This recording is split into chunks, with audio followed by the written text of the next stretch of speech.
Apocalypse de Jean, chapitre 12. Un grand signe parut dans le ciel. Une femme, enveloppée du soleil, la lune sous ses pieds et une couronne de 12 étoiles sur sa tête. Elle était enceinte, et elle criait étant en travail et dans les douleurs de l'enfantement. Un autre signe parut encore dans le ciel, et voici, c'était un grand dragon rouge, ayant 7 têtes et 10 cornes, et sur ses têtes, 7 diadèmes. Sa queue entraînait le tiers des étoiles du ciel et les jetait sur la terre. Le dragon se tint devant la femme qui allait enfanter, afin de dévorer son enfant lorsqu'elle aurait enfanté. Elle enfanta un fils, qui doit paître toutes les nations avec une verge de fer. Et son enfant fut enlevé vers Dieu et vers son trône.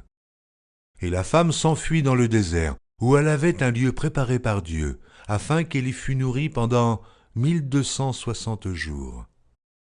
Et il y eut guerre dans le ciel. Michel et ses anges combattirent contre le dragon, et le dragon et ses anges combattirent, mais ils ne furent pas les plus forts, et leur place ne fut plus trouvée dans le ciel. Et il fut précipité le grand dragon, le serpent ancien, appelé le diable et Satan, celui qui séduit toute la terre. Il fut précipité sur la terre, et ses anges furent précipités avec lui. Et j'entendis dans le ciel une voix forte qui disait « Maintenant le salut est arrivé, et la puissance, et le règne de notre Dieu, et l'autorité de son Christ, car il a été précipité l'accusateur de nos frères, celui qui les accusait devant notre Dieu jour et nuit. Ils l'ont vaincu à cause du sang de l'agneau et à cause de la parole de leur témoignage, et ils n'ont pas aimé leur vie jusqu'à craindre la mort.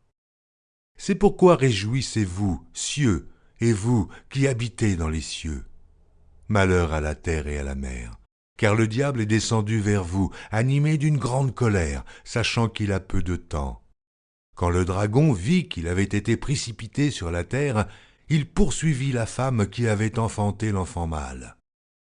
Et les 2 ailes du grand aigle furent données à la femme, afin qu'elle s'envolât au désert, vers son lieu, où elle est nourrie un temps, des temps, et la moitié d'un temps, loin de la face du serpent. Et de sa bouche, le serpent lança de l'eau, comme un fleuve derrière la femme, afin de l'entraîner par le fleuve. Et la terre secourut la femme. Et la terre ouvrit sa bouche et engloutit le fleuve que le dragon avait lancé de sa bouche. Et le dragon fut irrité contre la femme.